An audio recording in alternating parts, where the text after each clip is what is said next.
Matt Peiken here with the Wake Up Podcast, and I have a confession to make. I don't live in your city. I produce this newscast from all the credible sources of journalism and the reporters who make up your local media landscape.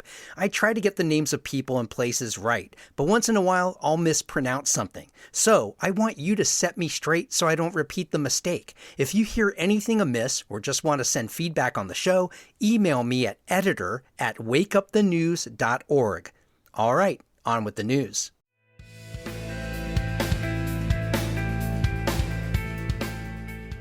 Wake up, Jacksonville. I'm Matt Peiken. Thanks so much for making it to the halfway point of this week. Here's your local newscast for Wednesday, March 11th.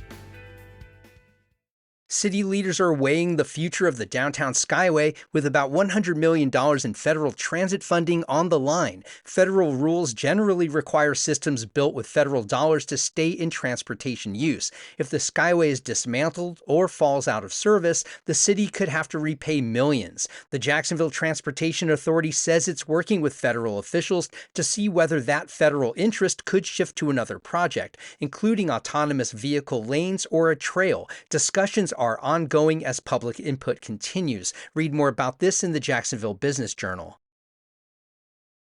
Jacksonville could lose about $375 million in revenue if a property tax overhaul passed by the Florida House becomes law. City Council auditors say the measure would gradually expand the state's homestead exemption over 10 years, starting in 2027, cutting into city funds outside school taxes. The city can't reduce spending on police or fire services, leaving other departments to absorb potential costs. Finance committee members say they need a plan, though the mayor's office calls it too early to adjust the budget. The proposal still needs Senate approval and 60% voter support. Read more about this in the Jacksonville Daily Record.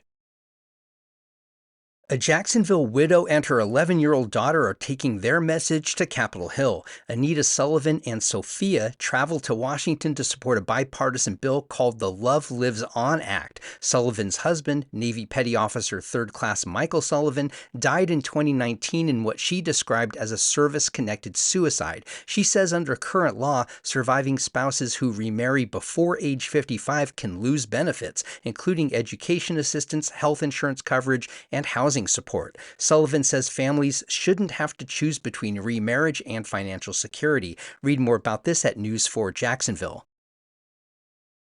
Duval County Public Schools has put its riverfront headquarters back on the market, reopening bids for the 6-story building on Prudential Drive. The move follows the collapse of a $17 million sale to Chase Properties, which withdrew after citing an undisclosed community development district tax encumbrance of $6 to $8 million. The district says that encumbrance was included in the agreement. School leaders also dropped a separate plan to buy office space in Bay Meadows. The district says it's still exploring relocation options to cut maintenance costs and improve efficiency. Read more about this in the Daily Record.